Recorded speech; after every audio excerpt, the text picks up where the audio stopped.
મહેંદી જોઈ મારી? હા બહુ સરસ આવી લે. આટલી જ મુકાય અને બધાએ તો આટલો હાથ ભરીને મૂકી હતી. નાના તો પૈસા મેં આપ્યા. આમાં અન્યાય કર્યો મારી જોડે. બધા એકલા એકલા જઈને ફોટો પડાવવા જતા રહ્યા. મને એક વાર કીધું કે તમે આવો અને તે જમી લીધું. ના ના ખાલી પેટના ડકાર્યા હતા. હવે મને જમાડશો કે ભૂખી રાખશો? ના ના તું જમીને કોને ના પાડી તને? પૂછવું પડશે કે જઈએ? ના ના મારે તો કોઈને પૂછવાની જરૂર નહીં. નેવર. બધી હોય છે ને સાડી પહેરી છે અને મને શું કીધું તું ચોલી પહેરવાના છે. હું એકલી પડું ને એટલે જ તારા અરે ઘરવાળા ના બધું આપણે કરે છે. બેનું મેચિંગ કરવા માટે કર્યું હતું. કશું મેચિંગ નથી. આ ડાર્ક છે ના લાઈટ છે. મારી સાઈડ મને જરાય ગમતું જ નથી. આ તો ભાઈ ના આવતું જા. તો પણ બધા પૂછશે ને ધ્રુમી ક્યાં ગઈ? હા પૂછે ને તો કહી દઈશ કે ઘેર જતી રહી એને.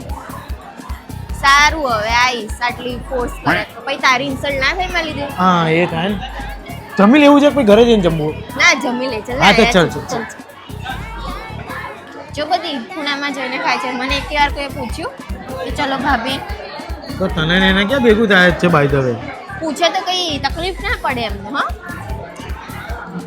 ના બોલાય તો ના બોલાવે. આવું બધું કરે એના કરતા ઘરના લોકો જ આવા હોય. બહારને શું કમ્પ્લેન કરવા? આઈસ્ક્રીમ લાવું કે ભાઈ ઘરે જવું ભાઈ આઈસ્ક્રીમ ખાઈ? ખાઈ લઈશ આઈસ્ક્રીમ. જેટલું આવું ને હજી હા. કેટલી ડબ્બી લાવું? 4. 4 ડબ્બી ખાઈ? હા જો તો ખરા મારા ભાગમાં આટલો બધો આઈસ્ક્રીમ આવ્યો.